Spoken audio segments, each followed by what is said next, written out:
TDP అధినేత చంద్రబాబు నాయుడు గారిలో కొత్త భయం ఏదో పట్టుకున్నట్లుంది. ఆయన నిన్న సభల్లో మాట్లాడుతూ ప్రభుత్వ వ్యతిరేక ఓటును చేల్చడానికే షర్మిల వచ్చారని, ఎట్టి పరిస్థితుల్లోనూ ఎన్డీఏకి పడే ఓట్లు అటువైపు వెళ్ళకూడదని తాజాగా చెబుతున్నారు. పెద్ద కాంగ్రెస్, వైకాపా పిల్ల కాంగ్రెస్ అని కొత్త డ్రామా రక్తిగట్టిస్తున్నాయంటూ ఆయన మాట్లాడారు. పైగా విజయమ్మ గారిని కూడా అనవసరంగా ఈ రాజకీయాల్లోకి మళ్ళీ లాక్కొచ్చి ఇప్పుడు కుమారుడికి ఆంధ్ర, కుమార్తెకు తెలంగాణ రాసిచ్చానని చెప్పిన విజయమ్మ ఇప్పుడేమో కుమార్తెను ఏపీలో యుద్ధానికి పంపారు, పిల్లలకే న్యాయం చేయలేని తల్లి అంటూ కొన్ని అనవసరమైనటువంటి అనుచితమైన వ్యాఖ్యల్ని చంద్రబాబు గారు చేస్తున్నారంటే ఆయనలో ఎంత ఓటమి భయం పట్టుకుందో అర్థమవుతుంది. నిజానికి అసలు సందర్భం ఉందా? విజయమ్మ గారి గురించి ప్రస్తావించవలసిన అవసరం ఏముంది?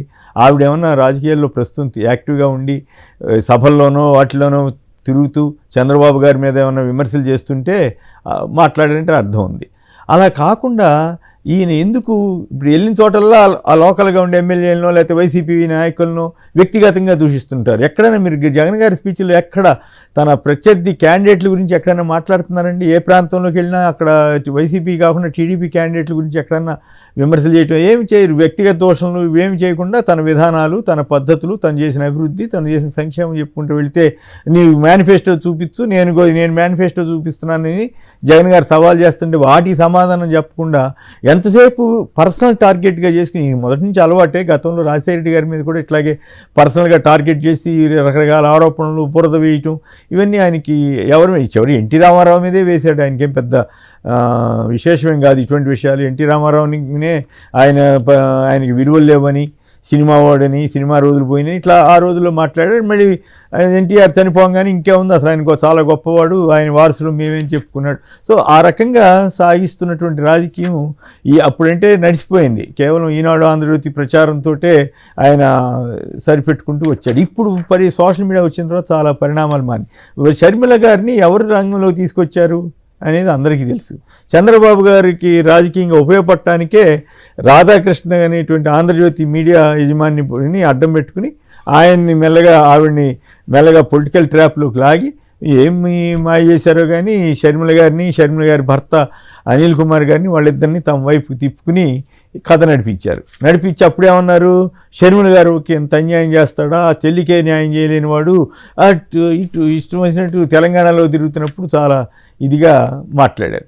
అయితే ఆ తర్వాత ఆవిడ తెలంగాణ బిడ్డని అది అని చెప్పిన ఆవిడ రేవంత్ రెడ్డి కానీ మరి కొందరి విమర్శల వల్ల కానీ కాంగ్రెస్ పార్టీలో చేరి ఇటు ఏపీకి రావాల్సి వచ్చింది. రేవంత్ రెడ్డిని అంతకుముందు బ్లాక్మెయిల్ అది వేరే విషయం. ఆయన ఎట్టి వయసులో ఒప్పుకోలేదు షర్మిల గారిని తెలంగాణలో ఉండటం. అందుకని ఏపీకి పంపించారు. ఏపీకి పంపిస్తే మొదట సంతోషపడ్డాడు చంద్రబాబు గారు. ఎందుకు?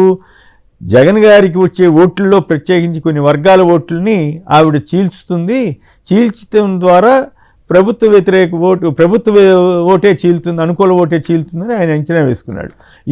కానీ మోడీ గారు మాత్రం ఇద్దరిని ఒకే మాట అన్నాడు. ఇప్పుడు కూడా ఈయన పట్టించుకోలే. ఏదో జగన్ గారికి మేలు చేయడం కోసం అన్నాడని అప్పుడు అనుకున్నారు. కానీ ఇప్పుడు పరిణామాలేమో చూస్తూ ఉంటే ఆయనకి ఏదో భయం పట్టుకున్నట్టుంది, దిగులు పట్టుకున్నట్టుంది. షర్మిల గారు చీల్చే ఓటు, షర్మిల గారికి పడే ఓట్లు ఆవిడకి ఏం డిపాజిట్లు వస్తాయని ఎక్కడ అనుకోవట్లేదు, అది వేరే విషయం.